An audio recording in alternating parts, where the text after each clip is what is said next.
What is up, everyone? Welcome back to another episode of Manbitesfilm, episode 84. I'm off the top of my dome. Is it 84? Am I right? What? The dome? Your dome head? Again? Yeah, dude. You've never heard that saying? Dome? 84, yes. Right? Am I right? 84, yes. Okay. As always, I am Branden. Joining me is Tweedledum and Tweedledee. Lewis. Hey. And William. That's why he's Tweedledum. Hi, everyone. If you are joining us, we are a movie podcast, a weekly movie podcast where we talk about movie news. We review one movie altogether. I don't know why I'm like, am I saying this correctly in my head? But I am. And at the end of the show, we review 3 individual movies. So, Lewis, take it away, buddy. All right. So the first thing that I wanted to bring up is actually Walking Dead's Christian Serratos is been officially cast as Selena series for Netflix. Yes. Which it's premiering in 2020, the first part of it, which I didn't even hear about this. The Selena is going to be getting a mini series on Netflix, which I'm really excited about this. Because, yeah, I mean... Yo, honestly, her music is fire. Dude, it really is. Selena's music is really good. Like, really, really good. So, and I don't even like Latin music like that. I'm not a big fan either, but that music kind of it transcends that. It's kind of like Celia Cruz, you know. You can't not William's say that you don't like it. William's like, I don't understand, dude. I listen to Selena. Oh, okay, cool. All right. What was the name? I Could Fall in Love. Yeah, was like that was one of my favorites of hers, which I know was mainstream. Like I don't know a lot of her non-mainstream stuff. Oh no, neither do I. But what I I'm not hear, that big of a fan really either. like.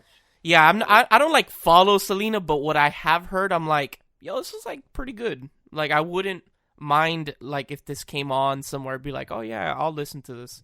Did you ever watch the movie with Jennifer Lopez? I actually have not. No, it's a really good movie, actually. Like really good. Like you wouldn't expect it with Jennifer Lopez. But she has good acting chops when she's actually under somebody that actually knows how to bring out a performance of hers. We all know that she was amazing on Anaconda and Jiggly. All right, she was great in all those movies. Did you say Jiggly? Whatever the fuck the name of that movie is, dude. Gigi, right? Or Gigi? Jiggly? Gigi, Giggly, whatever, dude. I don't know. Gigolo? Gi is like a fucking... It's Hispanic torture. You can't say it right. It's like Gigi? Gigi? You just want to get Gigi? Look, we all know it's Anaconda. Anaconda's her best movie ever. I have a soft spot for Anaconda. I love fucking The Cell, dude. That was a great movie. You've reviewed that before. Continue. I know. So another thing, Werner Herzog, which this man is life goals, bro. When I get old and senile, I want to be this man. Everybody that's listening, that's a fan of another podcast that I'm a huge fan of, which I think a lot of ours are. You guys will know this story, so I'm sorry for repeating it, but I actually heard on another podcast that this man was interviewed at the same time. He released a movie at the same time as Danny Boyle. I think it was Slumdog Millionaire, if I'm not mistaken. I don't chew my head off if I'm incorrect about that, but he released a movie at the same time, and while he was being interviewed, he was asked, do you like Danny Boyle's movies? And he asked, who is she? I've never heard of her. Oh my god. This is the man that also gave us Bad Lieutenant and refused to acknowledge that the first Bad Lieutenant was the basis for the second one. Oh my god. So he actually said, because he's part of the Mandalorian series, yes, he's actually in it. And he goes, I never liked Star Wars and never seen a single Star Wars film. Dude, at this point, like, do you have to be living under a rock to not have seen at least one Star Wars movie? The man's he's a special kind of person. Lord, man. Like, and not only that, but like that you're acting in a series from that fandom and you've never seen any of the movies. It makes no sense to me. It's just great. It's hilarious, and it just keeps adding to the legend that is Werner Herzog. Oh my god. I love it because it's so out of the blue. And I saw this article and I started reading the transcript, and the man felt so awkward interviewing him. You could tell. He's like, so what are you doing why are you in the series? And he's like, I needed money. That was his response. Yeah, at least he's honest, you know? Oh my god, I found the ultimate meme about streaming services. Oh my god. Oh, Jesus. So it's from Austin Powers. Okay. And it's Gold Member. Mm-hmm. Mm-hmm. I hated that movie so much. So did I. And he goes, "Wanna Netflix and chill? You know, Hulu and Snoo? No. Disney Plus, this dick? No. HBO Go and blow? No. Funimation and fornication? No. Amazon Prime and sexy time? No. Crunchyroll and pick a hole? No. Well, then there is no pleasing you." Crunchyroll and pick a hole. That is the best one. I figured you'd get a kick out of that one. I like Funimation and fornication. Yeah, that was great. But yeah, so yeah, I figured it was very fitting for this show. Yes, it is. So the other thing, they actually have finished wrapping up filming for Riddick 4. That's a thing? Yep. And he's actually going back to his homeworld. So it's going to be very much reminiscent of like Pitch Black and all that stuff. There's 3 Riddick movies? Oh, yeah. Wait. There's Pitch Black. There's Chronicles of Riddick. Yes. And then there's a second one, Dark Fury, I think it's called. If I'm not mistaken. I need to I've Google never this. heard of it. Yeah, there's a third one. Let me see. Yeah, no, I'm doing it. Chronicles of Riddick. The franchise. Let's see. We got Riddick. It's just called Riddick. Yeah, that's right. That's the one that came out like what, 6 years ago, 7 years ago? Yeah, 6 years ago. Yeah. And then the fourth one is called Riddick 4 Furia. Yeah. That's what. Never even heard of that. Yeah, I didn't even know that. I had forgotten completely about the third film. I remembered Pitch Black and I remembered, the Chronicles of Riddick, but I didn't even remember about the. Yeah, I forgot that was. I was thinking about the animated one actually that came out in between. Yeah. My I bad. like the Chronicles of Riddick. The whole that they I loved punch it. you and your soul comes out or some shit. Dude, that was so cool. I was like, yo, whoa! It looked like the Linkin Park music video. That's what it reminded me of. I was like, oh, this is like a giant Linkin Park video. It's like expanded from 5 minutes to 2 hours. This is great. It's like Meteora, but just live action. Yeah. So speaking of, oh my god, Mad Max 5 is in production. I'm about it. Let's go. Yo, Fury Road is incredible. Dude, that was... Dude. Oh. Wow. Dude, forget about it. Dude. Forget about it, Have you seen it in black and white? I haven't. No, but I saw that in IMAX, which was fucking epic. Holy shit. That was incredible. But and what amazes me is the fact that this is the same director that directed Babe in the City. Hey, yo, bro, we all know deep down inside, if you're directing Babe in the City, you're metal as fuck. Hell yeah. All right? You're metal as fuck. Oh, no. I'm laughing at two different things. I'm laughing at what he just said. But I'm laughing. There's this fucking meme. Oh, my God. This guy with his memes today. I know, seriously. It's Trump. And he goes, apprehend that cat. And then you see, the cat from the memes. I don't have to describe which cat that is. You ain't grabbing this pussy, you tangerine-looking motherfucker. All right. William, put Put the phone away. You're gonna die. Put the phone away. Put it down. That Put made it me down. lightheaded. That felt good. Pay attention. Pay attention to I us, am buddy. paying attention. We're talking about Fury Road in black and white.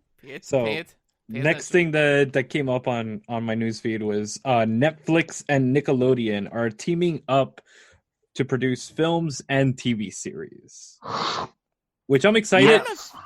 I don't know if you guys know this. Nickelodeon has their own streaming service. I didn't know that. Yeah, I did not know it's that. called Nixplat. Oh. That's So if probably why they had to team up with Netflix, because no one fucking heard about it. So if you go to Verve, vrv.co, which is where I go through to get Crunchyroll, you can subscribe to like individual websites or whatever that they have under their umbrella. But if you pay $10 a month, you get everything under that umbrella. So including Nixplat, they have one for Boomerang, they have one for Crunchyroll, all that stuff, right?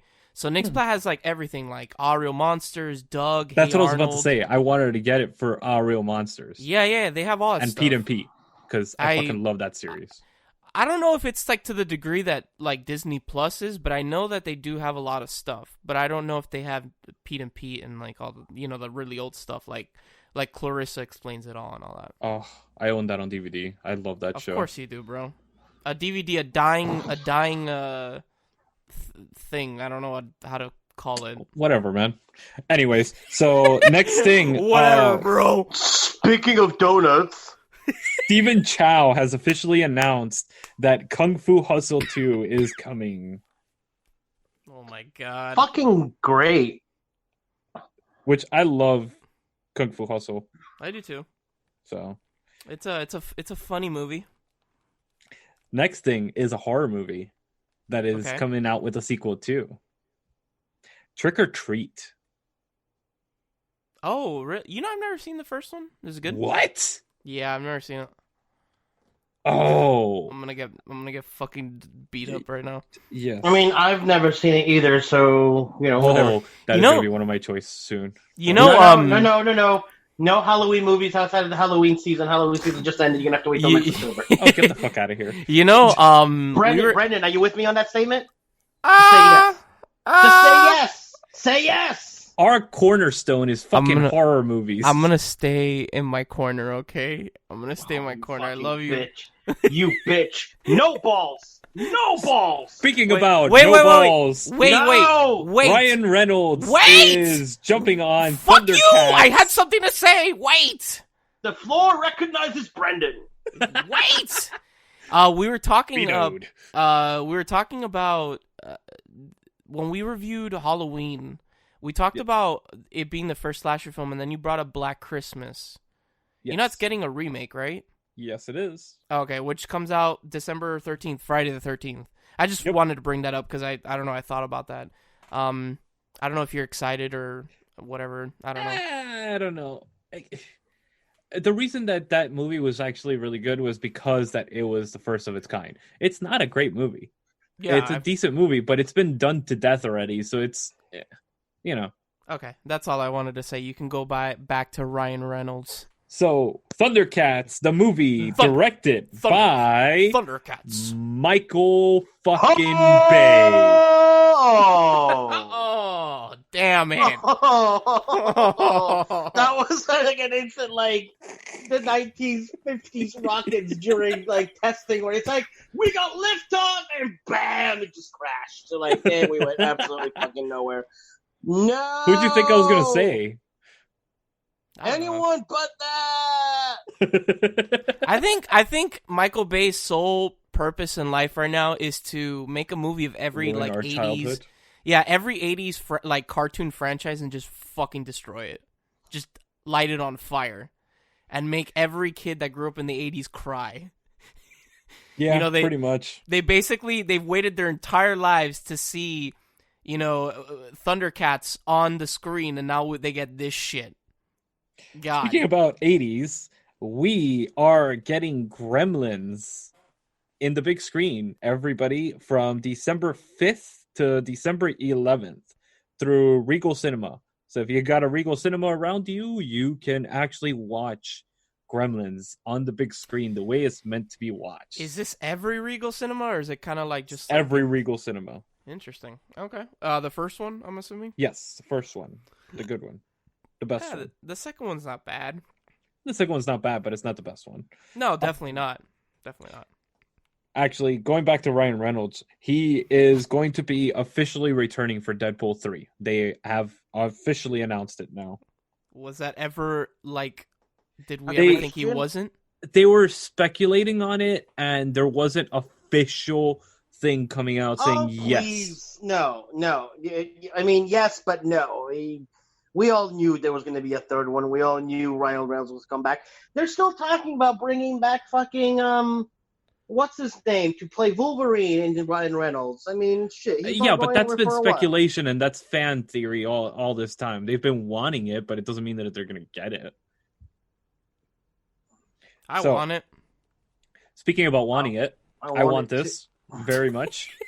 The Stand miniseries. No. Yes. No. Yep. And it's going to be Randall Flagg is going to be played by Alexander Skarsgård. Can we just not touch it? And Mother Abigail is going to be played by Whoopi Goldberg. No. I'm about that. No. Speaking of Whoopi Goldberg. No. If yeah, no, fuck you. If you can play that game. She is actually going to be doing a limited run of the musical Sister Act. Fuck that. But it's going to be in London. Just in London? Just in London. But, I mean, you know, if we have listeners all over the world, there you go. I know my we actually got a big population of people that listen to us in Ireland. See? London's a hop, skipping away. So yes. That is all I had for the movie news. But wait. What did you guys Speaking of butts, did you hear that you're going to be excited for this, Lewis?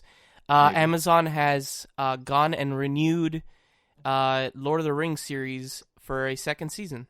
Yeah. Well, yeah, they're stuck. They're 100% contracted to do 5 seasons. So no matter what, they're going to get 5 seasons. Shut the fuck up.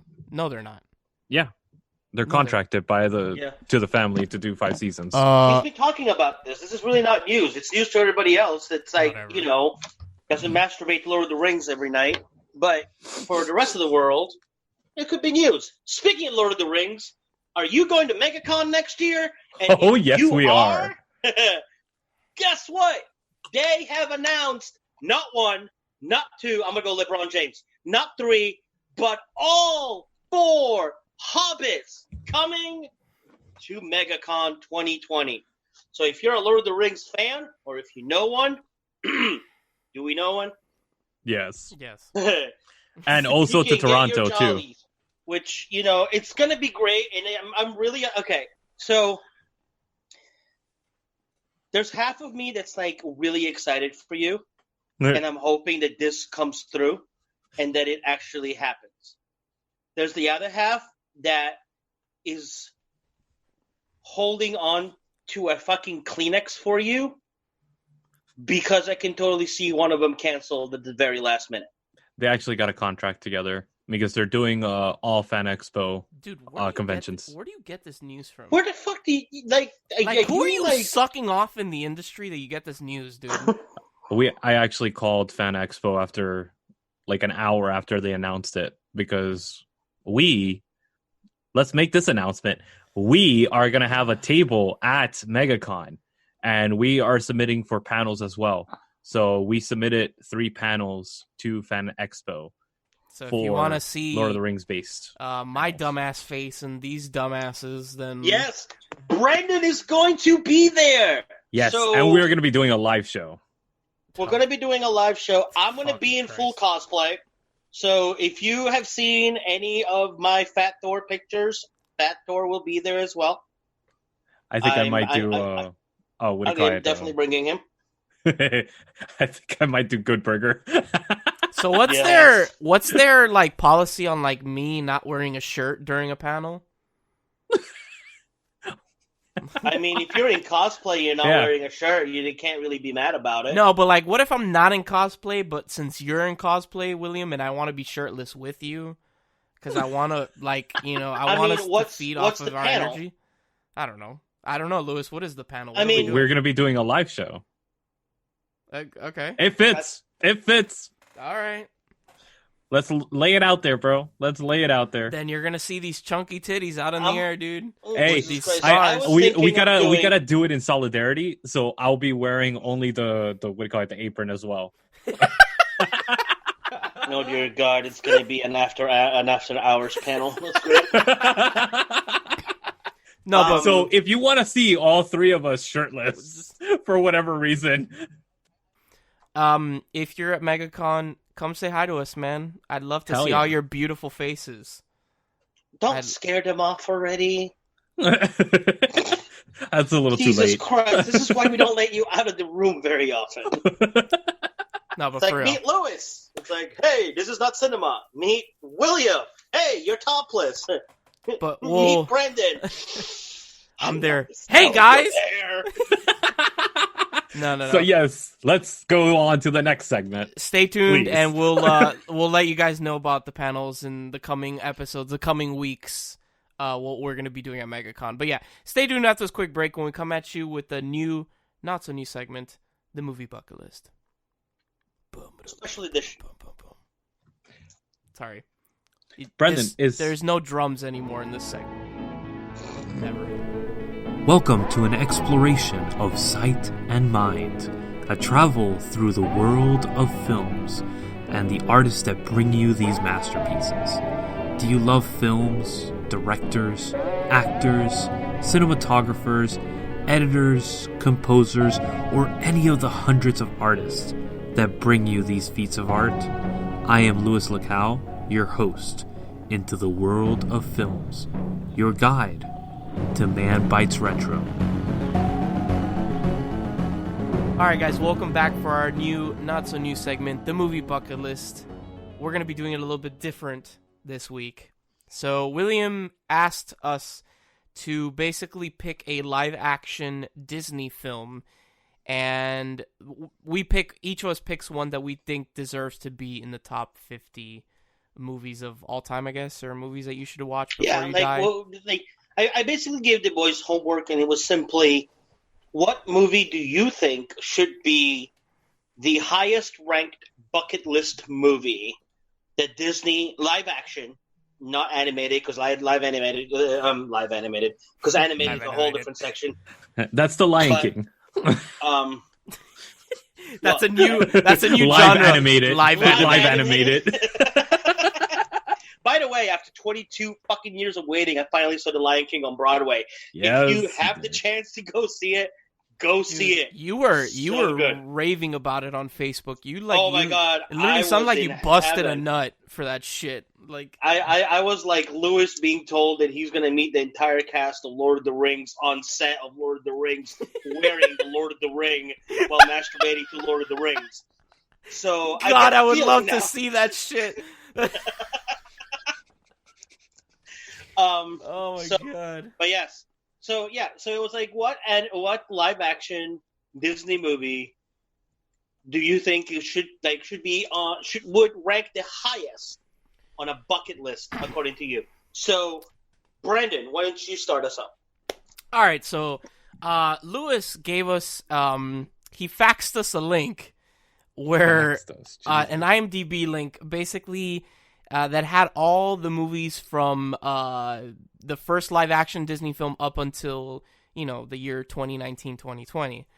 That's 299 movies. I'm going to be quite frank with you guys. Before the 80s, I haven't seen a single fucking Disney, live-action movie. So I haven't seen... That's blasphemy. I know. I haven't seen, 20,000 Leagues and all that shit. So, yeah, kill me. Well, I have Disney Plus now, so I can change that. You got to watch that. I know. So... I'm going to go with a movie that I'm not huge on, but I think for what it did, I definitely think it deserves to be in the top 50, and that's going to be Tron.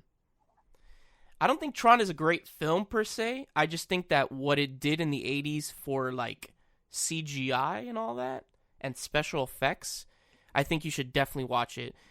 Pack that together with like Tron Legacy, because Tron Legacy I think has a better plot than the original Tron, and it of course has aged much better because Tron Legacy came out in like 2010, 16. Tron Legacy did not come out 3 years. No, 2010. Sorry, you're right. You're right. I was like, Tron Legacy did not come out 3 years ago. So yeah, Tron Legacy has a much better plot, and of course the CGI holds up because it's only a 9-year-old movie instead of almost 40-year-old woman, 40-year-old movie. Where's my head right now? So yeah, I'm gonna go with Tron. If you've never seen Tron, go into it. If you have Disney Plus, of course, go into it with an open mind because it is definitely dated. But come at it with the mindset of you're a viewer in what year did Tron come out? 1982. 82. So imagine you're a moviegoer in 1982 and you're watching Tron for the first time. Probably blew your dick off or your tits off. I don't assume your gender here, okay? So have fun and then watch Tron Legacy after because I think that's a cooler film. But of course, it didn't have the ramifications that the original Tron did. So that's my pick. Okay. Yeah. I mean, it's definitely it's an enjoyable family movie. I liked it when I watched it. Quite honestly, it scared me a little bit. I was also very young when I watched it. Scared you? Hey, man. There were some, because so when I didn't watch Tron the first time, I listened to Tron. So growing up in Europe, they had the LPs, for like songs. Yeah. Mm-hmm. For kids, they also had, the kids songs and whatnot, but they also had movies on LPs, like little LPs. And they kept some of the soundtrack and they kept some of the, the first time that I heard of Star Wars was The Empire Strikes Back, and I heard it in German on my little record. Vader scared the fuck out of me because all I could hear was like this machine. And with Tron, there were certain, I don't know, like voices. Like I think it was like the main computer that was just like really dark and like I could only I imagined it completely different in my head. I guess like I was more like I scared myself into thinking okay. with the voice. That makes a little bit more sense. Lewis, what is your pick? You get one, and you don't get to do Shatner. So there it is. He's the resident Shatner. My personal opinion is none of them belong on the bucket list. Oh, fuck off. Oh, wow. But, like Branden said, the only one that I think would fit due to its like impact on movie history, and I've brought this up before. I don't personally enjoy Tron, but I know that its impact on cinema is definitely worthy and noteworthy and stuff like that. But I personally do not like Tron, the original. So you're picking, You're picking Tron. Yep. Oh shit! Hey. Oh no. Officially, my pick is none. But since I'm forced to pick at least one, I think the only one that is even close to fucking being worthy is Tron. Everything else is like 500 plus. Hey, I feel warm and giddy inside that you and I picked the same movie. Out of the 299 films on that list, we picked the same one. It's a beautiful day, guys. Thank you for listening to our show. That's why when you said your thing, I was like, God damn it, Branden. Fucking hell. Do you have anything else to bring up, or did I kind of like hit all the points, No, you said all the points. And like I said, I don't like this movie that much, so it doesn't really... Do you think that maybe they, like what I said, they should watch it with Tron Legacy, because Tron Legacy is a better movie? I think Tron Legacy is a better movie. It is. I would put Tron Legacy on my top 50, but that's my personal choice. I don't think it is noteworthy enough to put on a top bucket list to present to somebody to watch. That makes sense. Yeah, I understand. I just Tron Legacy is a cool movie. You have the Daft Punk like soundtrack. Dude, that soundtrack is fucking and of course, epic. Since the movie's only 9 years old, the special effects hold up much better. Even though his face is the wonky. fucking the what's this guy's name? Holy shit! the actor, Jeff the one, Bridges. yeah, Jeff Or- Bridges, like the clone or whatever. I forgot his name. Clue. Yeah. Whatever the hell his name Clue. is. Yeah, like that shit looks wonky. Like in 2010, they definitely didn't have the technology to replicate someone's face correctly because it just looks terrible. But other than agreed. that, everything else is pretty cool about Tron Legacy. But of course, you know, Tron is a much more impactful film when it came to changing cinema for the, you know, for future years and all that stuff. So Exactly. yeah, So how about you, William? we all go with Tron. No, Oh, Tron's a great movie, but I think that I'm a little torn. One, because it has been remade ever since, which kind of goes to show that it set precedents to wanting to be remade. And the other one, I think, is just very iconic Disney, which I think should be watched. The first one that I'm talking about is the original Journey to the Center of the Earth.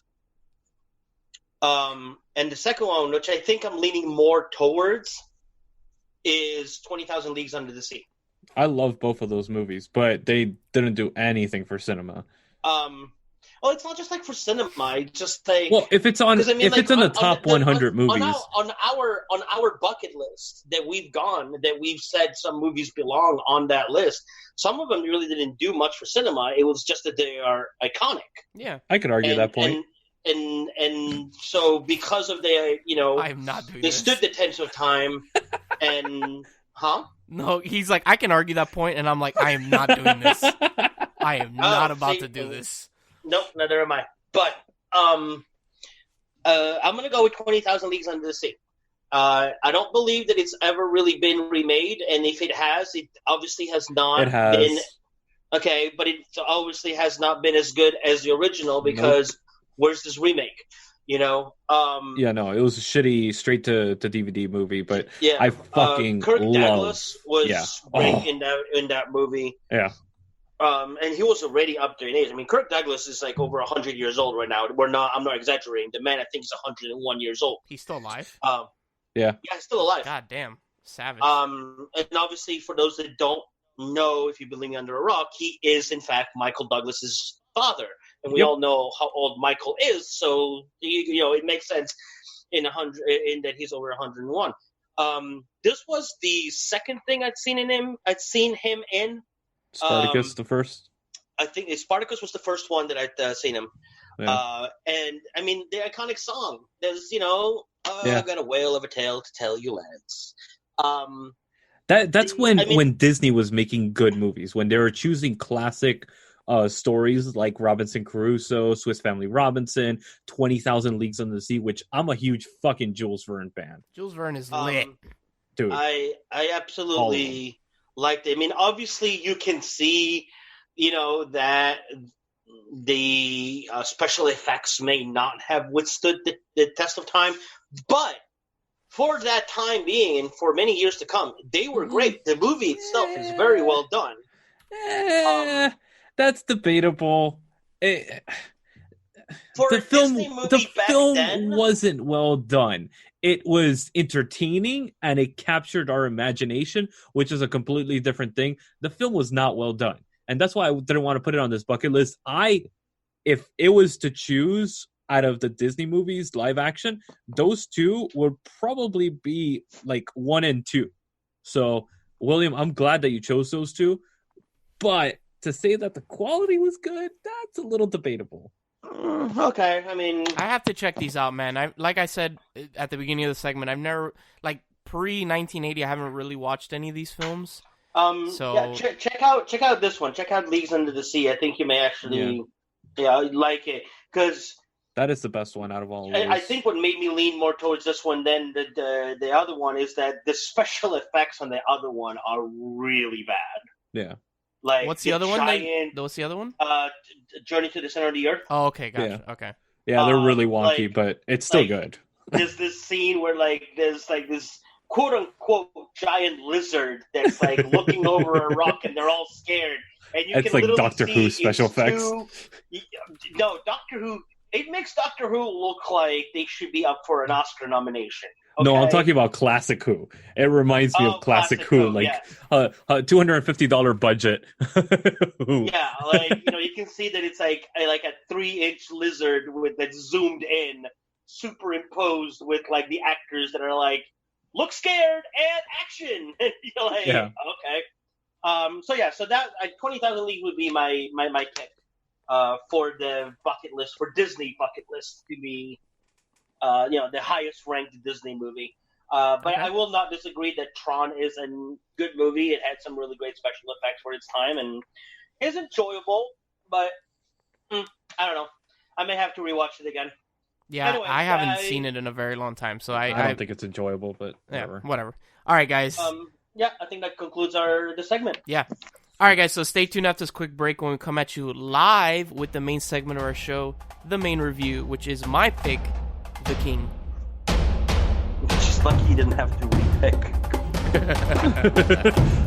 Hold on, I gotta take a real quick shit. Oh man, we're gonna be on break for like an hour. No, it's a quick one, I promise. It's a third event. All right, go drop your dirty bombs over Baghdad.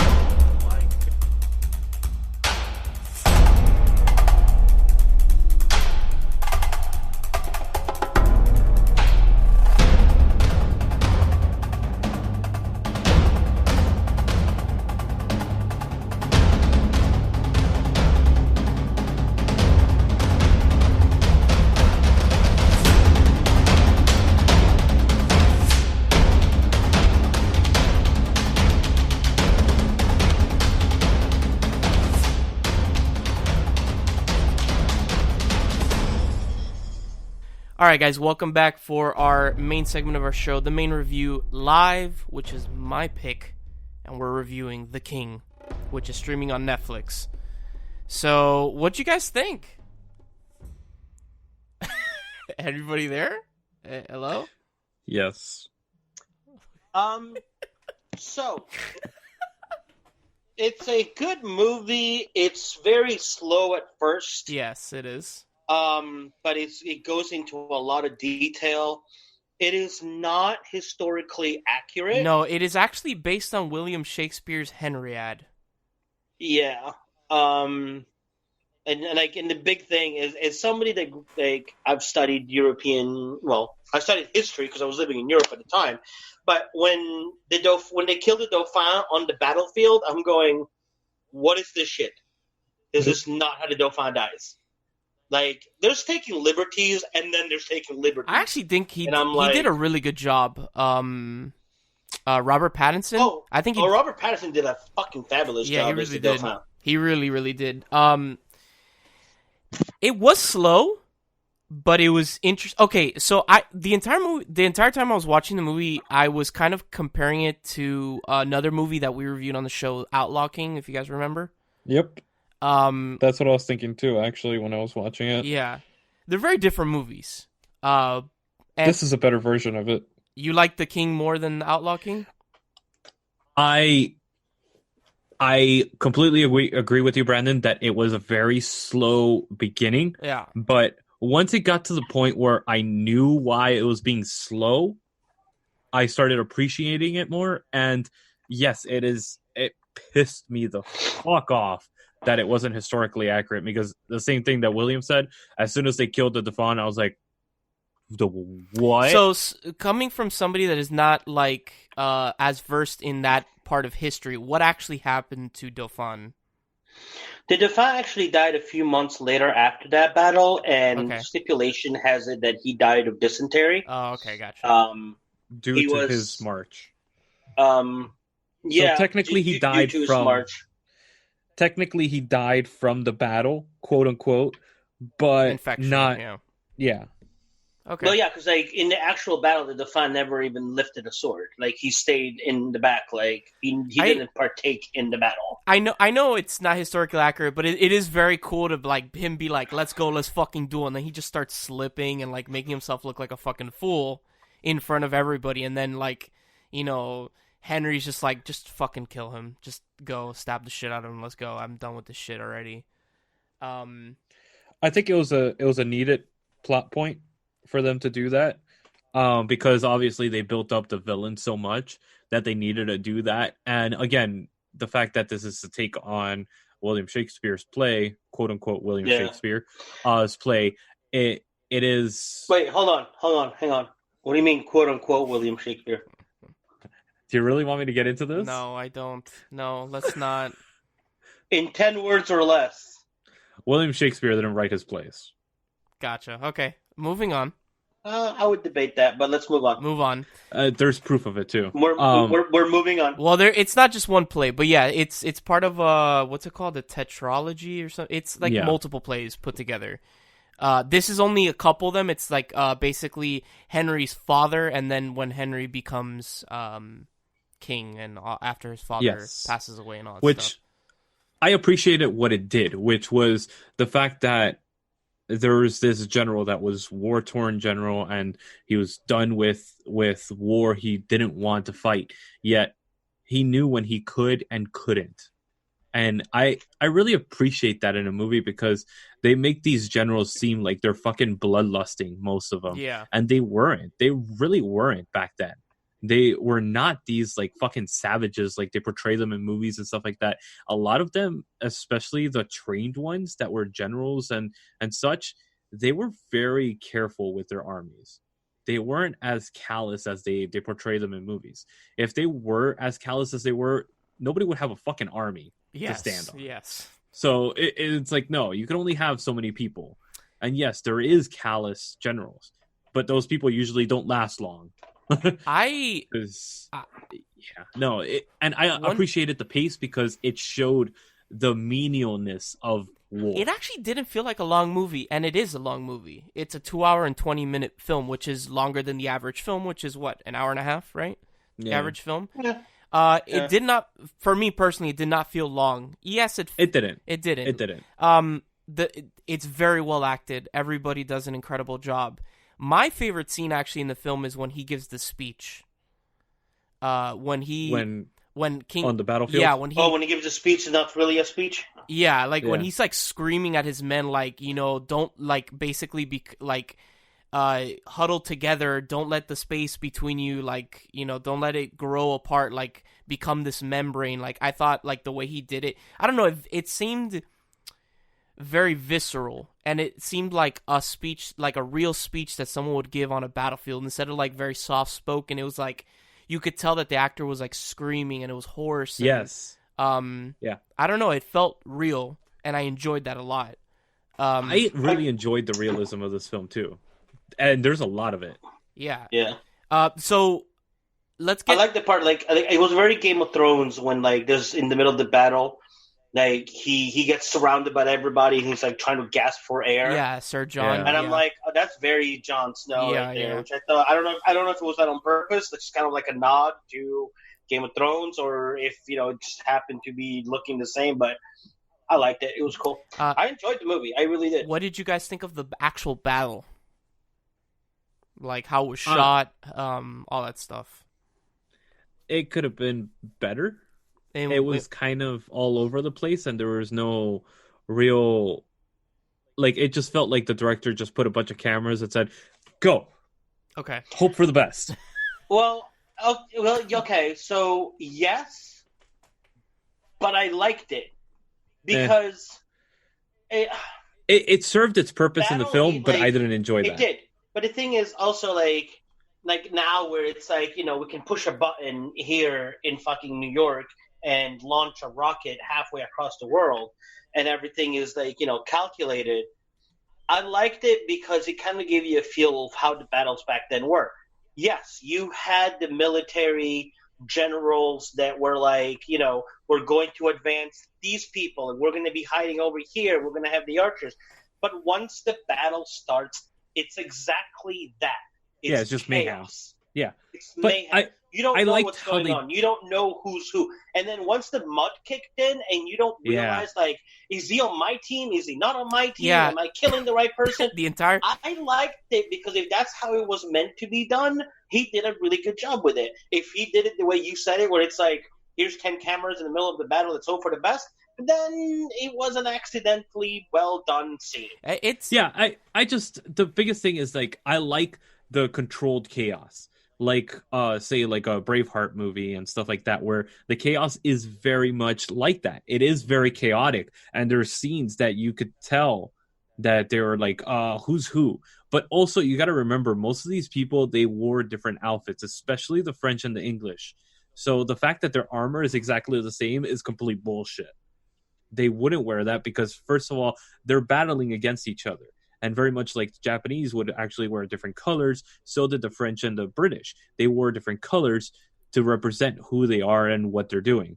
Their helmets were different colors. But remember, like he said, it had just rained and there was mud. Once mud gets on you, doesn't matter what, unless you're wearing like a neon yellow shirt. Yeah, it doesn't matter what. Like, I understand. I get your point of the armors were designed differently. That is true. And in the movie, they were designed exactly the same. In the movie, they did look very much the same. In the final battle, though, when the general is like, don't wear armor because you're going to sink. Okay, but then once the mud gets on it and it gets in your eyes and you're trying to, like, swing at everything, you're not really exactly sitting there looking at the guy in front of you going, is he wearing a green shirt or is that a purple shirt? Yeah. So, it's... I don't know. For the movie that it was, to be a Netflix movie, I don't know what the budget for it was. It was phenomenal for a Netflix movie, for sure. I thought it was really good. It reminded me a lot of... what was that movie that we watched? I think it was over the summer. Yeah, it was Outlaw King. Outlaw King. Outlaw King. Yeah, that one. Yes. It reminded me a lot of Outlaw King, where, again, it took liberties, but the budget was put to good use. Oh, yeah. They didn't, throw all the money in one part of the movie and then good luck with the rest. It was evenly spread. It was evenly done. It was well shot. And I think the acting is very, good. It was extremely good, yeah. Honestly. I was very impressed by Patterson because he hid. Like, that guy was fucking chameleon. If it wasn't for the fact that I actually looked at the credits, I wouldn't have realized it was him. Really? Like, his acting, he disappeared in that role, which was fucking great. And I knew it was him because when, before I even watched it, when, when you turn on Netflix and it shows you, the big thing that's coming out right now. Yeah. I watched, the preview to it, and I'm like, what is this? And then it said Patterson. I was like, okay. But I forgot that it was Patterson until about halfway into it, because I recognized, his stare and his, there's, a part where he's got, an empty look to him. And I was like, oh, look, he looks like Colin. Oh, wait, that's Patterson. Yeah. So, I honestly... I enjoyed it. I honestly think Timothy Chalamet, however you say his name. Chalamet. Thank you. Chalamet. The guy that plays Hal, King Henry V, does an incredible job. He does. He really does. Like I said, that speech, I know you're probably gonna fucking kill me inside, but it kind of I felt that Lord of the Rings shit behind it. Oh, get the fuck out of here! Shut up! I know you're gonna say it. It just felt visceral. I don't know, and I really enjoyed it. But yeah, it was different. It's a different movie, though. Yeah, no. I'm not saying that it's the same movie. I'm just saying that the speech kind of reminded me of that. But the reason why I like that. I'm sorry. No. I cut you off. You finish. No. What I said before, I liked how visceral it was. It wasn't I'm gonna sauce. It was he was shouting. You could tell his voice was going hoarse, and I don't know. It seemed very. And he even stuttered in his voice a little bit at first because he was trying to raise his voice. Yeah, which was awesome. Yeah, I was yes. It seemed. I don't know. It seemed real. It seemed like a kid that is a king and. Yeah. This is his first major battle. I was gonna say. And he's just this is it. And the whole film was like that, though. Every scene in the film. Yeah, that's when he becomes the king of England. He didn't want the crown. He was thrown the crown because his brother was a dumbass and got himself killed in Wales.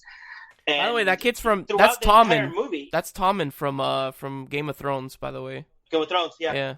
Yeah. He's struggling throughout this entire movie to really figure out what kind of king he wants to be and find his footing in a role that he never wanted. Even at the beginning when his father's like, you'll never get the crown. He's like, I'm not after the crown. I don't want it. Give it to my brother. I don't give a shit. Yeah. That speech is where he becomes king. Yep. That's where he's like, okay, this is my footing. This is where it makes it or breaks it. And I'm going to lead my army into this battle. And he's just I loved it because, it was kind of Lord of the Rings in the sense of that is the moment where that person really becomes the role that he was meant to be, and finally finds his footing. And I understand his comparison, Brandon's comparison to Lord of the Rings in that sense, where it's like, what do I say? What do I do? Like, how do I do it? And like you were saying, like, he stutters because even as he's becoming that persona, he's still trying to find the right words. But at the end, he knows. But also to this film's like avail, I guess you could say, is honestly, this is more real.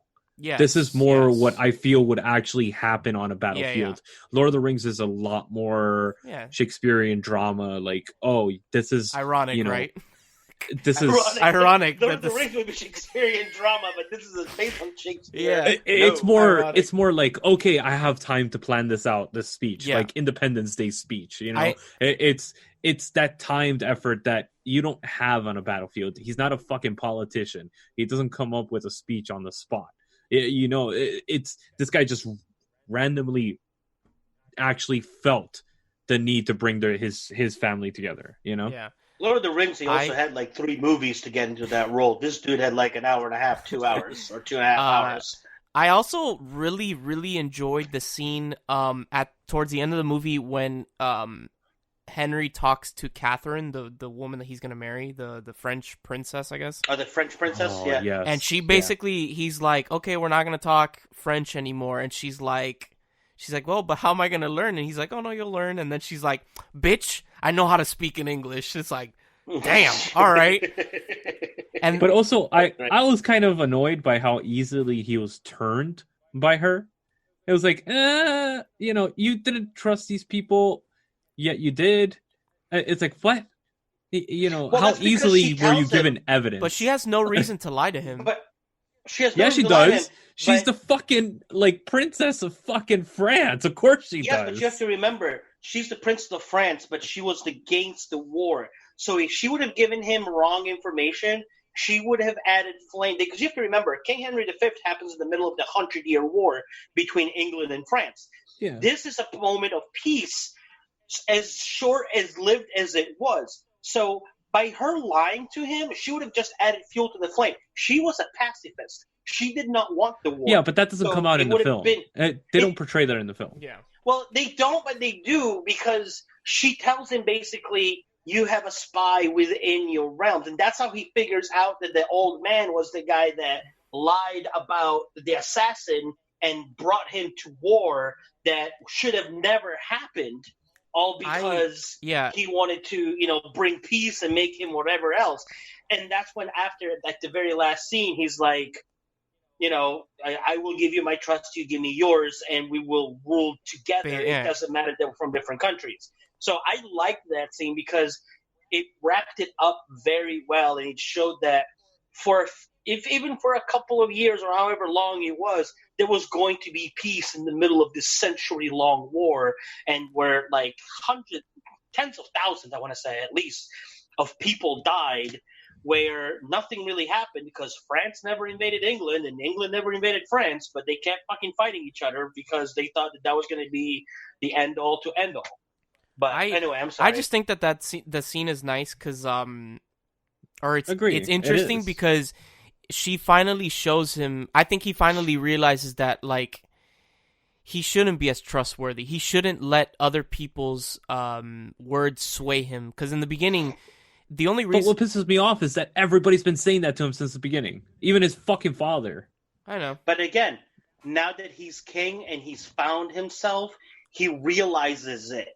And he's like, the first chance that he gets after the battle, he takes it. He doesn't try to sweep it. He's not that kid anymore. He's like, here's somebody else that's telling me, hey, you may want to look into this. And before I would sweep it under the carpet. Now I'm going to look into this. And she was right.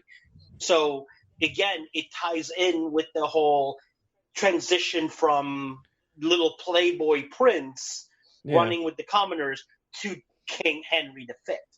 Yeah. I guess it makes sense. You're right. What do you guys give this? I give it a solid 8. I think it was a very enjoyable movie. Again, it takes liberties, but if you're into like period pieces and stuff like that are very nicely shot and very well acted, then I think you'll enjoy The King. I will give this 2 different ratings. Okay. One rating is if you turn your brain off and watch it without historical fact and stuff like that. This is definitely an 8.5. If you're me and you can't 6. turn your brain off, this is a 6. Called it. So what do you give it, a William? A 6 also? No, I give it a 7.5. Okay. It was very entertaining. It was very well done. I would give it an 8, but the fact that they killed the Dauphin, like I said, there's liberties and there's liberties, and you kill like a very big historical person or the Dauphin in a very wrong way, in a very made up way. That loses 0.5 in my book. Sorry. Alrighty. So I guess we all give it the stamp, the seal of approval. Definitely go check this out. It's streaming on Netflix, The King. All right, guys. Also, though it's not streaming, over the weekend I did go see Ford versus Ferrari. If you do like biopics, it does take a few liberties, not a lot, but a few liberties. But if you do like biopics, and if you like cars and sports movies, go see it. It's such a good movie. Awesome.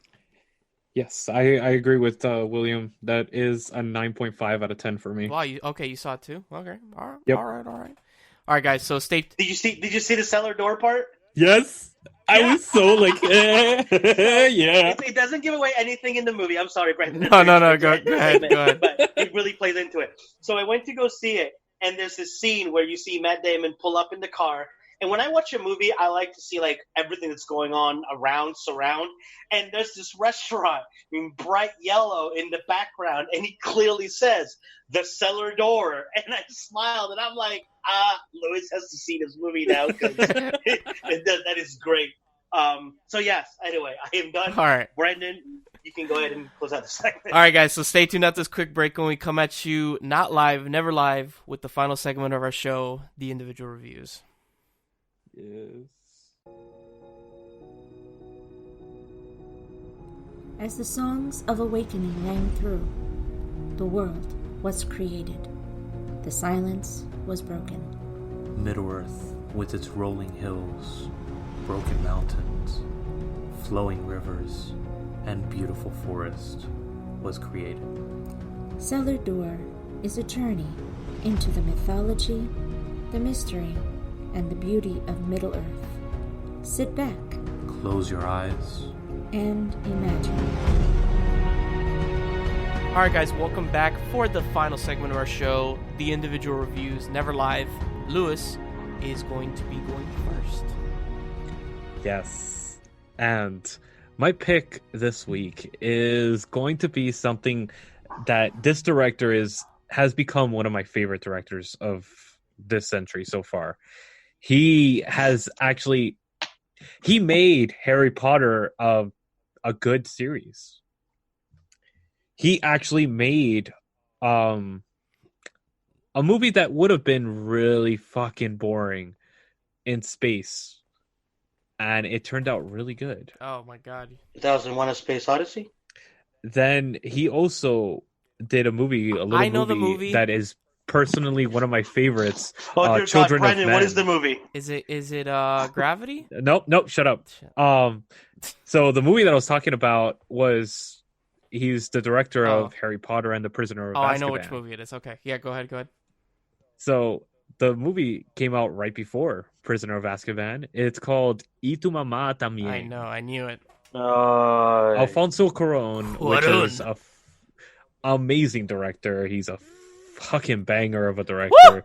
I love how banger has become a staple in our show now because of wow. Yeah, that's all thanks to you. I am a banger. But Y tu mamá también is a really fantastic movie for anybody that's, has Hispanic family or has friends that are Hispanic. This is something that gives you kind of a little bit of an insight into Mexican culture in particular, but it also gives you insight to Hispanic culture as well, which is pretty interesting. The whole story is about these two best friends. That these two are literally like the core group of best friends that you have in high school and you always see in sitcoms and shit like that. But to the next level, these guys are real. They're legit. It reminds me of my friends when I was in high school. Shit that we would do together. It's very much like Duck Soup. Branden, was it the name of the movie? The black and white one? Yeah. Duck Soup? Yes, I think it is, but I'm gonna Google it. I'll let you know. Yeah. So it's another Mexican film about two buddies as well. But this one, these two buddies, they have like this kind of lust for one of their cousins' wife. And she's like this beautiful older lady. She's about 10-year difference, at least a 10-year difference between them. And she's going through a hard time with the husband. Husband goes on a trip and something happens with him that she decides to go on a vacation. Duck Season. With these two young boys. Duck Season. There you go. Duck Season was fucking great. Yes. It's a really good movie as well that I can't find anywhere, by the way. Unfortunate. I know, seriously. And she decides to go on this vacation with these two in search for the secret beach. But these two have no idea. Very much like we all did when we were kids. We talked a big game and all that stuff when we didn't know jack shit in hopes of just, having the woman fall for it, not actually ask to go to one of these things. Which was really cool how the story is very real. And it's shot very natural. And the whole trip is just an exploration on childhood and friendship and how these two grow up to be men during this little vacation over a couple days. And Branden, what do you think of this movie since you've seen it as well? It's been a hot minute. It's been a hot minute, as I say. I enjoy it. I need to watch. It's on Netflix, right? It's on Amazon. Oh no, it's also on Netflix. It's on Netflix. It is on Netflix. Oh, okay. I do remember. What's his other movie? Oh my god. Amores Perros. I remember that movie more. No, that's not his. Isn't that his? Nope. Who did Amores Perros? That was another one. Oh, let's find out. He did 21 grams and all that stuff. Yes. Iñárritu. Yeah. Iñárritu. Sorry. So it's because it stars the same guy, Gael Garcia Bernal. Yeah. So I'm definitely gonna have to go back and watch Y Tu Mamá Tambien because it's been a very long time. So I'm not gonna really. How about I that's homework for me, and I come back at you in the next episode. Okay. William, have you ever seen this movie? I think I saw bits and pieces of it, but not enough to make an actual formulated opinion. Educated opinion on it. So I will not. Refrain. I mean, I like what I had seen. I love he's like, I will have not watch this movie by next week, just to let you know. Oh, I forgot this stars Diego Luna, the guy that plays that he's in Rogue One. I totally forgot. Yep. Yeah. Yep. And it's a really well acted film. Honestly, it's a very well acted film. It's a very well directed film. It has its subtlety. Alfonso Cuarón is very much about subtlety in his directing. Very much like Roma, the camera lingers on a shot. It just stays there and allows the action to happen around. And it relies on the actors to portray this realness, which I actually appreciate because there's scenes in the car where they're having this natural conversation. And any other film will cut across and do a medium shot of one person, then the next person, then a wide shot, and all that stuff, and cut back and forth, do the coverage shots and all that. And he just lingers on one shot. And he does cutaways of random things that are happening around. And also on top of that, I love how the narration in this film goes completely off topic, and anything that they encounter on their adventure, he tells the whole story of what happened to those people that they encountered or they came across on the road. You know how many times like you come across an accident and you get home and you find out what actually happened afterwards to kind of fill in the gap? this movie does that because it's being narrated by one of the characters. So it's very realistic in its storytelling because it feels like a story your grandfather would tell you, about his childhood. And yeah, go ahead. I really appreciated it for that. The fact that it takes a lot of risks and it takes storytelling to a different level, and it's done in a completely different way that I've never seen done before. At least me personally, I've never seen done. So this is a 9.5 out of 10 for me. Wow. Yeah. I'm definitely going to be watching this. It's been a very long time, and from what I remember, I did enjoy it, so I'll get back to you on that one. All right, so I'm going to be going second. I'm doing a Disney Plus review because, the streaming service came out last week. Shut the fuck up, man. Shut up. So I'm going to be the only one not doing Disney Plus reviews? No. I'm not saying that this is going to be like a norm. I'm just saying, I watched the movie on Disney Plus. I'm just fucking with you, Branden. Fuck you, man. Because William's going to be doing only Disney Plus reviews. No. I don't think it's going to get to that point. But, so... Oh, you little thing. Yeah. So I think I've mentioned on the show before that my favorite Disney film is Beauty and the Beast. Right? You might have mentioned it once or or twice, right? So I got along to watching it because it's been a long time, because Disney, for anyone that has been living under a rock, Disney likes to do this thing called, they take it out of the vault, they sell it for a bit, and then it goes back into the vault, and there's absolutely no way of getting it. So I didn't have Beauty and the Beast for the longest time. So Disney Plus came out, and I was like, perfect. They had perfect opportunity. First thing I'm watching. No, it wasn't the first thing, but over the weekend, No, I know. I was with a girlfriend, and I was like, hey, can we watch Beauty and the Beast? And she was like, yeah, sure. So we watched it, and damn, does this movie hold up, in my opinion. Oh, hell yeah. Oh, God. Absolutely. The music, everything. Dude, I legit... It's still no Lion King, but it's I don't know get the why, fuck out of here. But I legit got teary-eyed when the ballroom sequence happened. It's a beautiful sequence, like, dude. I know it's a little bit jarring because the ballroom, the actual ballroom is CGI and they are animated. The characters which is I think Lumiere, Cogsworth, I think Miss Potts, and then them two are there. But it's just so beautiful, like, and the song, of course, "Tale as Old as Time" is being sung. Oh my god! And they're dancing in the ballroom, and it's just such a beautiful, like a legit beautiful scene. I remember asking my girlfriend, I was like, "Can you imagine just being the only two people in a room that beautiful and just dancing together?" It'd be like this magic. I don't know. The entire movie.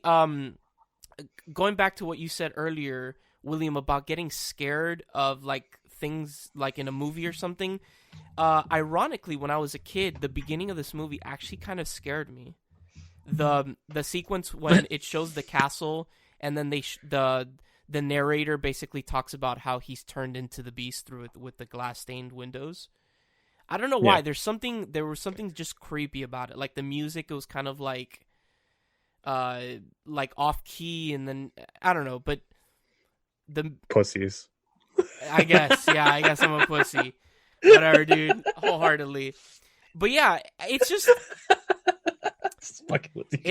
all the music, like all the songs in the movie are like, this is a movie that I hadn't seen in probably like more than 5 years, and I still knew most of the lyrics to all the songs because I enjoyed this movie that much. Gaston is still... Did you forget music that quickly? Yeah, no, but like that, like most, like 90% of the lyrics to like this, I don't know, man. Fuck off. Whatever. Gaston is still a despicable piece of shit. Definitely deserves to die. Like literally, I'm watching the movie and I'm like, damn, this guy's really forceful. I did not remember him being this forceful with Belle. He's really bad. Oh yeah.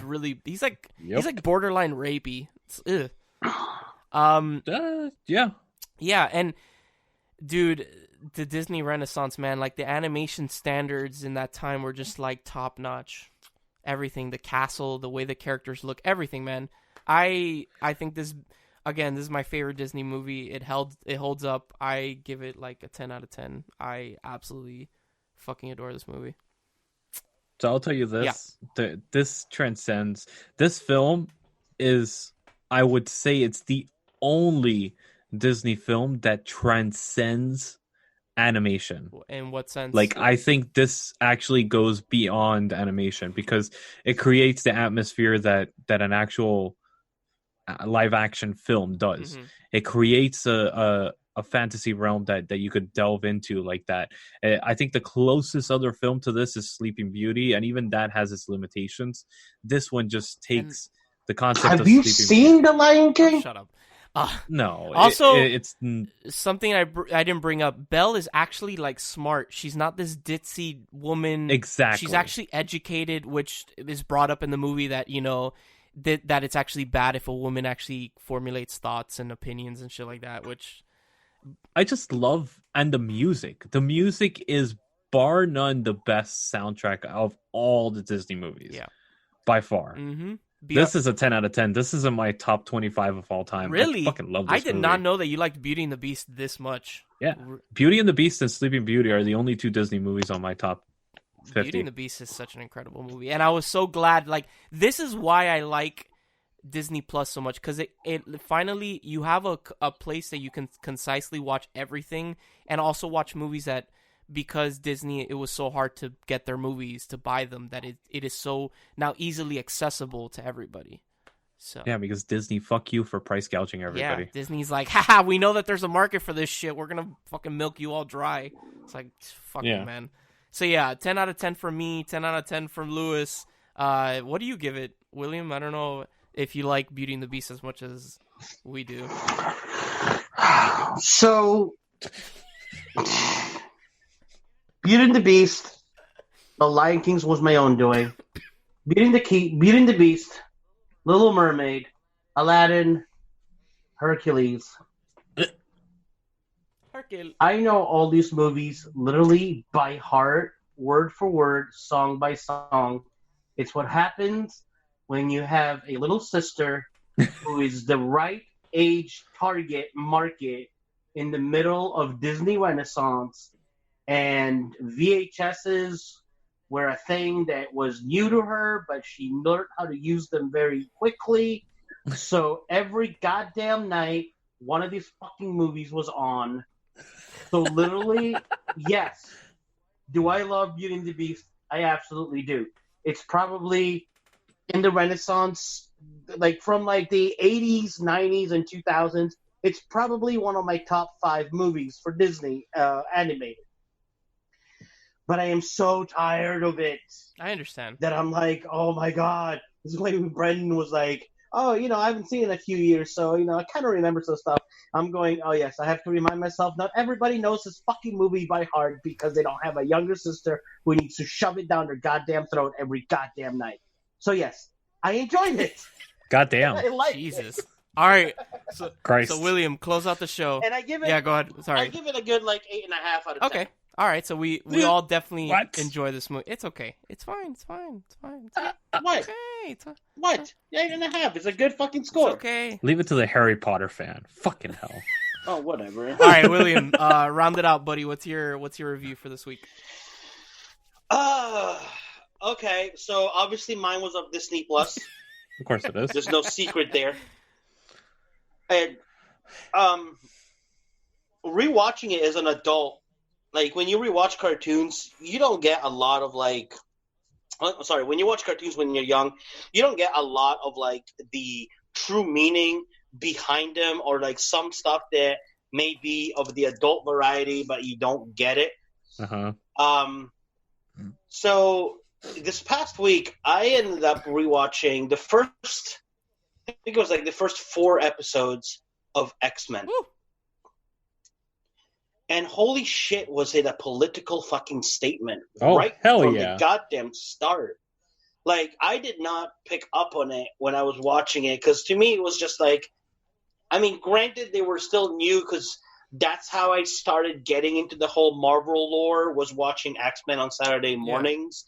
Me, up until then, there was Spider-Man, because there was Spider-Man was huge in Europe. By the way, Spider-Man is on Disney Plus. Fuck both of you. We talked about this. Yeah, Not it the is. original No, one. the one I'm talking something about, else. the one from the 90s, No, is on. Yeah, the Is Saturday it? morning Yes. cartoons is on Yes. there. Yes. It is. Really? Yes. Yeah, there's a whole segment on Spider-Man. There's like 9 or 10 Spider-Man shows, and that's one of Yeah. them, which I need to start working Yeah, on. that show's awesome. But- But yeah, sorry to interrupt you. My bad. No, it's fine. X-Men is really political in the sense of you can literally replace the X-Men because like right off the bat they're being persecuted. The Sentinels are out to get them. They're getting jailed. They're getting tested on. One of them dies. Oh yeah. This is a kids show, and one of them in the second episode gets shot. Like you don't see it on screen, but he gets shot by a Sentinel and dies, and you see the other guys mourn him. The thing is, Yep. And it's this like, is around the holy this shit. is around the time when there was a lot of cartoons on like TV that were pushing the bar, like Batman the Animated Series, X-Men, Gargoyles, that weren't your typical children. It was definitely a kid's show, but also an adult could appreciate it and be like, wow, there's some really dark themes, like some very adult themes in these shows. So Yeah, but because you can literally replace the X-Men with African American people, LGBT community, trans people, immigrant, the immigration problem that we have going right now. Like That's the whole it's purpose like, of it. Holy crap! Like yeah. There's an amazing documentary that's on Amazon. I'm trying to find it to remember the name of it, but I actually recently saw it too, and it talks about the creation of the X-Men comic books and how this one writer actually picked it up. I cannot remember his name for the life of me, but he picked it up and he turned it into very much a political statement, and he gave it like that backbone that became the emphasis of the X-Men series. And then when they actually put him to do the animated Claremont? series. Claremont. Chris Claremont. Chris Claremont. Yes, He's he very actually famous, was yeah. the writer for most of the episodes of the animated series. So this was the first time that the comic book writer actually became the writer for the animated series. So it transfers over perfectly the storytelling that he wanted to do. Yeah, he was the writer of Uncanny X-Men from 75 to 91. Most people consider that to be the golden years of X-Men. Yeah, you're talking about Dark Yeah, Phoenix. Dark You're Phoenix. talking about Days Exactly. of Future Past. All those very famous storylines come from when he was the writer of that comic book. Yeah. Yeah. And he's the one that spurred like all the offsets, Yeah. offshoot comics that came out. Mhm. So X-Force, all the Deadpool, all that came out of his group of people that he brought in. Yeah. But it's an awesome show. It's on my watch list. It's been a very long time since I've seen the original X-Men. I'm actually, I know this is kind of like a minority, but I'm more excited to watch X-Men Evolution. I know, just hear me out, because I remember so little of it. I remember way more of the 90s X-Men animated show than X-Men Evolution. And I've actually heard X-Men Evolution is really good. And it came out in 2000. It's very short. It has like 40 episodes. So I'm more curious to Interesting. see that. And I would like you guys maybe in the future we could do like an episode of it, like maybe comparing the two. We watch like That would be not cool. we don't have to watch That would. like the entirety of the series of both of them, but maybe we can watch like a section of one and then a section of the other one and kind of like talk about it and be like, oh shit, maybe we could do that in the future. That would be a cool idea. We could do that as a spotlight episode for us. Yeah. So By the way, the documentary is Chris Claremont's X-Men and it's streaming on Amazon Prime. there you go. Yeah, he's an incredible writer, dude. Like the Dark Phoenix, Days of Future Past, those are all like not only great X-Men stories, but great comic book stories, period. Like he's So sorry, William, we completely took it from I'm you. sorry. I'm Sorry. yeah. No, it's fine. But this is why I decided to go with the X-Men, because I knew that. I mean, out of everything that's in the Disney catalog, this was one of those shows that was going to hit home with all of us and really get us talking about how good of a show it is. You know, I could have literally picked anything else, but I'm watching X because, trust me, I've watched DuckTales, I've watched Darkwing Duck, I've watched them all, at least 3 or 4 episodes of each show because I need to get the nostalgia out of the system. But by watching X-Men, I'm like, this is what I'm going to review. I made the conscious decision because I'm like, this is something that me and the boys are going to really be like express our true feelings about this show because, you know, DuckTales is great. Tailspin is great, but they don't have those messages that now, even as adults, we watch and we're like, down, holy shit. X-Men has a banger of a theme song. Oh, dude. I had that as my ringtone for a while. Dude, it's so awesome. Okay, so let me ask you this, and you don't have to answer if you don't want to. What's a better entrance theme? X-Men or Gargoyles? Oh, damn. Fuck you, man. X-Men. Sorry, but X-Men for sure. X-Men is more... It's something that you could listen to every day. Gargoyles, I don't know, man. X-Men is also more recognized and more iconic than Gargoyles. I don't know, man. X-Men gets you pumped, but like Gargoyles, I feel like it makes me feel more, dude. Like when I hear that the build up dun dun dun dun dun dun, I'm just like yes, like oh man, it's so good, dude. That's really hard, but I think I'm gonna have to go with Gargoyles. Not saying anything against the X-Men theme song is fucking incredible. It's just I think Gargoyles encapsulates the show more than the X-Men theme song does. And I'm sorry to be the swing vote here, but I absolutely love the Gargoyles the Gargoyles theme music, but I have to go with X-Men. Okay, that's because fine. It's totally okay. I don't know, like I said, it's more iconic. To me, what Gargoyles does to you, it's what the X-Men theme song does to me. Yeah, that's same. what gets me pumped. That's where I'm like, oh, here we go. And also it lasts longer. So, you know, there's that. I don't know, man. And it's one of those things that you could play on loop. The Gargoyles theme, you could listen to it once and you got 20 seconds and you're good. You can't listen to it like on repeat like the X-Men theme. Like I've played it on repeat just constantly. I'm like, okay, yes. So I started watching Gargoyles on Disney Plus, and I don't know when in the show they start incorporating where Goliath speaks during the theme song. But in the beginning... Well, that's the second season. It's not... Is it? Okay. Is it the second season? Yeah, I already watched up to the third Jesus season of Christ. it. Yeah. So when Goliath... How? Hold on. Season 2 is 71 episodes. 50 something, actually. It's some shit like I've watched it already. Season 1 is not short either. It's like... I know. No, okay, look. But like that theme song, the second William, are you really questioning it? the season 2 theme song of Gargoyles when Goliath speaks, and then like the whole like and we live again, and then like it like oh man, it's just God, Gargoyles is such a banger of a show. Jesus, and so is X-Men. Man, I'm glad it's getting so much love too. Dude, Gargoyles was trending on Twitter. Yeah, 24 hours after Disney Plus. A show that came out in '93 was trending on Twitter.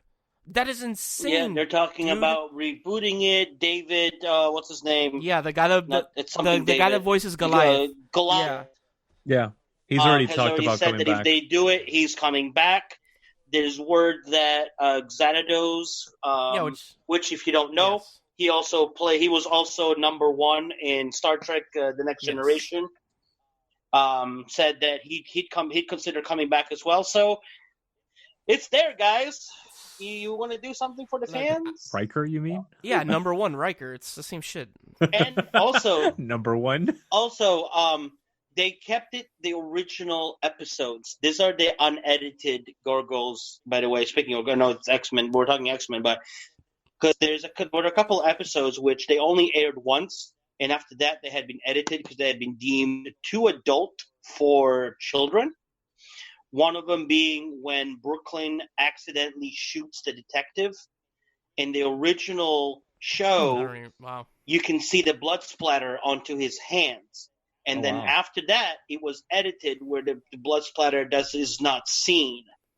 But according to the article that I read, if you go and you see the episode, it's going to be in its original form. I don't remember seeing it, but you're probably right. I just don't remember seeing it. I saw that episode already, I think. Look, Because I think that's in the second season, if I'm not mistaken. I think look, so, yes.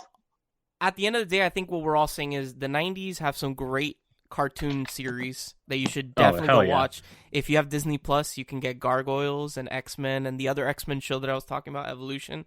But, William, what do you give how many episodes are you reviewing of X-Men? I'm sorry?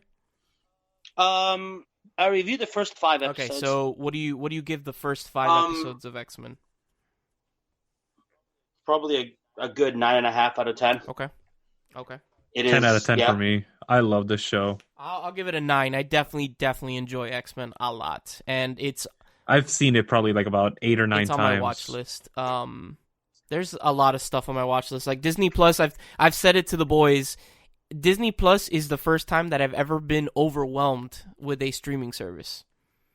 There's just Criterion. There's just way too much. Criterion. Like I'm like, whoa! I need to see Rebels, Clone Wars, Gargoyles, X-Men, Spider-Man. I'm like, and then that's not even incorporating movies. I'm just like, my head's about to explode from how much shit I have to watch on Disney Plus. But hey, that means that it's a good streaming service. You're definitely getting your money's worth. Oh, and The Mandalorian. And I know, I know I've said it on Facebook before, but what touches home with me is that a lot of these shows, not Gargoyles, but DuckTales, Tailspin, Rescue Rangers, Gummy Bears. I was living in Europe when these shows came out, so I watched them in French. Okay?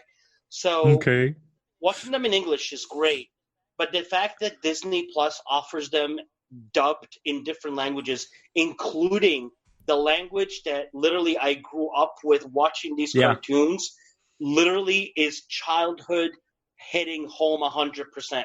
Like, I watch DuckTales in French, and because that's what I'm used to. Like, the song and the music and just the voices, the narration, it literally, like, there's no other show on Netflix or anything else that has hit home and hit into my childhood as much as Disney Plus has because of the dubbing, because of everything. Yeah. So it is the best $7 a month that I have ever spent. Yeah.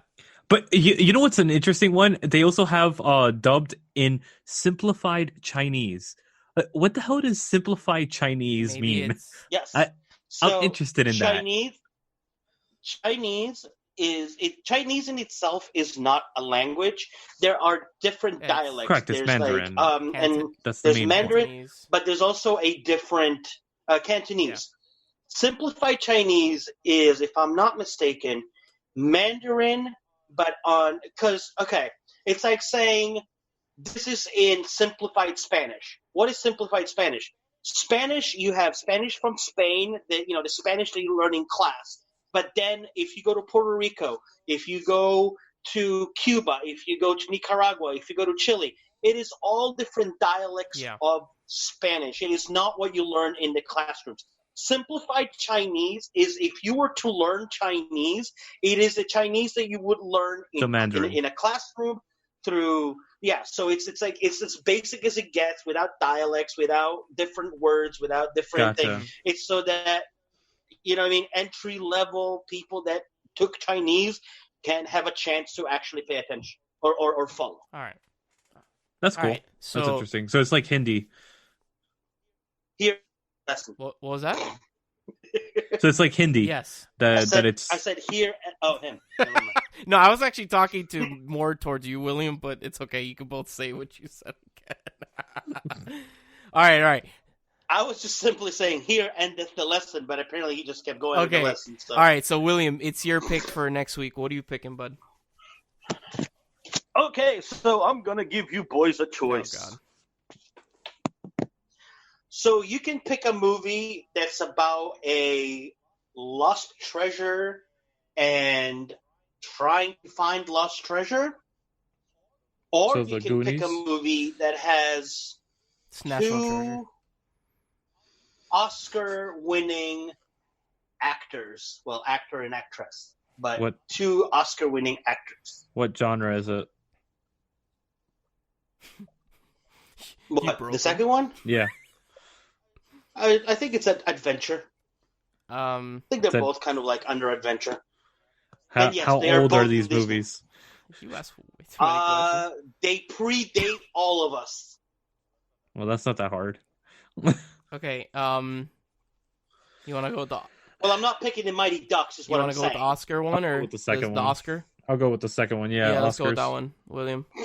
I knew you guys would go for that one. So, the movie that I'm picking is a 1977 movie Okay. starring Jodie Foster, David Niven, Helen Hayes, and it's called Candleshoe. Never heard of it. What's it streaming on? Exactly. Take a wild fucking Disney guess. Plus. Disney. It's Candle Shoot. Candleshoe. Shoe. Shoe. Like what you wear Like in your feet. zapato. All one word. Like zapato. All right. God damn it, William. All right. You're fucking Disney Plus. All right. So if you Yeah. enjoyed our... I will go on record saying that you're gonna come back here next week and you're gonna say that was a good movie. It was okay. Okay. Wasn't great, but it was okay. I'll probably give it about a 6.5, 7 out of 10. That's gonna be I'm gonna Luis's laugh if review. I give it a 1. right. Like, fuck you. So if you enjoyed our show, remember to check out our other stuff like Madman with a Mic, Candlelit Blowjobs. We got us, of course. If you're listening to us, thank you. Visit us out. Thank you very much. Also, Cellar Door, which is Lewis's baby, all Lord of the Rings and all that good stuff. And, of course, Wizarding World with William Phoenix, which is all Harry Potter. So if you like that, Yes. check all that stuff out. And, of course, visit us on manbitesfilm.com and our sister site, diverselygeek.org. And our brother site, too. And our brother site. Which one's our brother site? I'm a shitty host. Narcotic I Casserole. always forget. Does he have a website? Yeah. No, It's a but redheaded stepchild that nobody Damn, talks no, about. not like that. he's on YouTube, John, though. we So. love you. It's not that Yes. you're the stepchild that no one talks about. Okay, because I thought you meant he actually had like a website. No. But he has his programming, which is pretty awesome. He's doing the 00 Yes, I know he always I does that. suck He at always does like 007 in November, which is... and he's doing gadgets this year, which is pretty cool. Oh, cool. All right, so yeah, definitely go on YouTube and search up Narcotic Casserole, our brother from another mother. Thank you, William. Thank you very much, Thank you, Brandon. Lewis. Thank you, puta. Gee, thanks. As always, I am puta. Wow. Like, that just came out of fucking right field? Where was that As from? always, I am puta, a.k.a. Brandon. Jesus. And we'll see you guys on the next episode of Man Bites Film.